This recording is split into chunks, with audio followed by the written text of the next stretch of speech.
Hey everyone, what goes on? Matthew Bailey here, and welcome to another review / spoiler review on my channel. Today I will be doing a spoiler review for The Incredibles 2. I just saw it yesterday at 6 p.m. and like I said, this is a spoiler review, so if you haven't seen the movie yet, you might not want to watch this video so don't click on it if you haven't seen the video yet, or the movie. But if you have seen the movie and you want to see my review, then watch on. So, and I gotta say, it was worth the 14-year wait. I would have to give it an A or an A+ for the sequel. Now,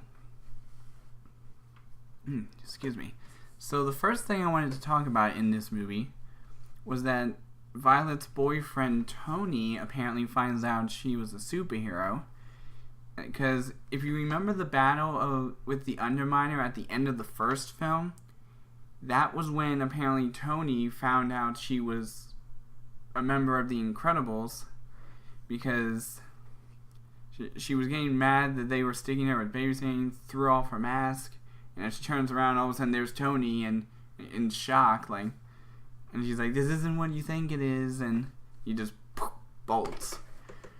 However, he did get his mind erased afterwards, because if you remember from the first film, the same thing happened to that babysitter Kari, when she realized Jack had powers, and then her memory got erased. And unfortunately, same thing happened to Tony, but they eventually got back together by the end of the film. Even though he still didn't remember who she officially was, she just introduced herself again and acted like she wanted to go out with him, and he agreed. So, now the second thing I wanted to talk about in this movie was, unlike the first film, where it was Mr. Incredible who did the hero work, and the mom stayed home to watch the kids, in this film it was switched. So it was Mr. Incredible that stayed and watched the kids, and Elastigirl was the one who went to do superhero work. And speaking of superhero work, that brings us to number 3. There was a new villain introduced in this film, and not just the Underminer, called the Screenslaver. And as you can tell by the number 3 picture, the picture underneath number 3, that is what he looked like. Now, as I'm going on to number 4, this is what really shocked me at first. I mean, the Screenslaver sounded like a guy, but the Screenslaver's shocking identity happened to be Evelyn Deaver, the younger sister of Winston Deaver, who tried to bring the supers back. Now, I was pretty shocked. At first I didn't know it was her until once I realized that the Screenslaver was just an ordinary pizza guy, according to what it said.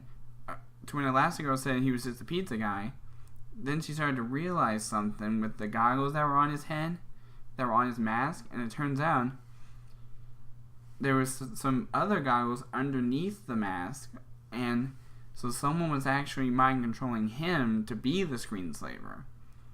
And it turns out it was Evelyn Deaver, the main person who invents technology at DevTech, that created the Screenslaver. And she tried to make sure superheroes stayed illegal forever by forcing the supers to wear these masks, or these goggles really, and destroy the boat and make the boat crash into the city, causing damage.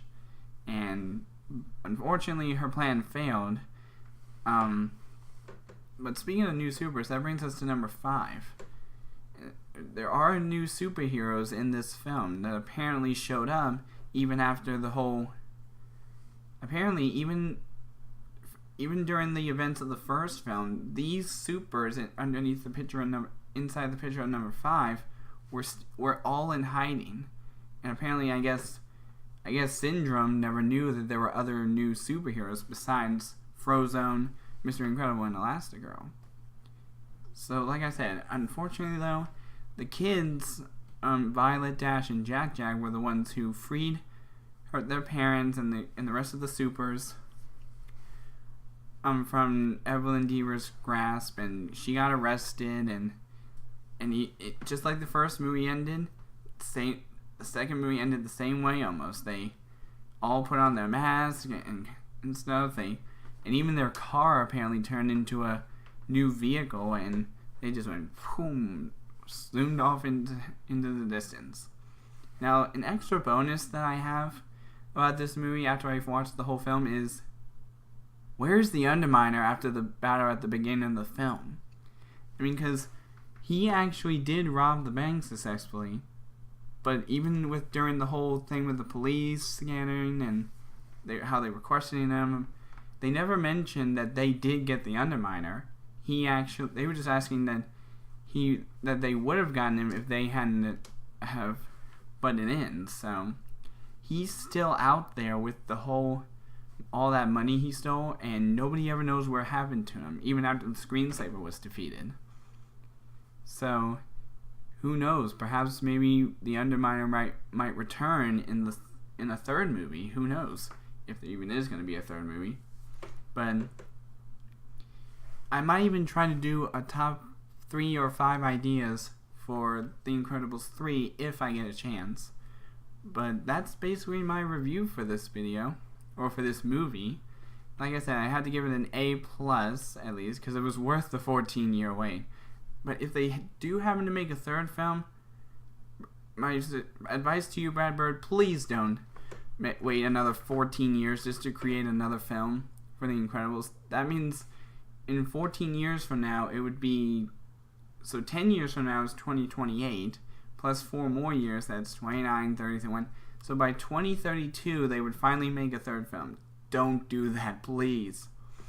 People were so upset that the second film took this long to film. I beg you, at least don't go over 10 years to wait for the third film, because I'm okay if it goes up to at least 10 years to wait, because you have all that editing and stuff, but do not make it go over 10 again. Or even go over 14, because a lot of people won't be very happy. But that's all I gotta say in this video, and as always, if you like this, if you have any questions, send a comment in the comment section below, and I will see all you dudes in the next video.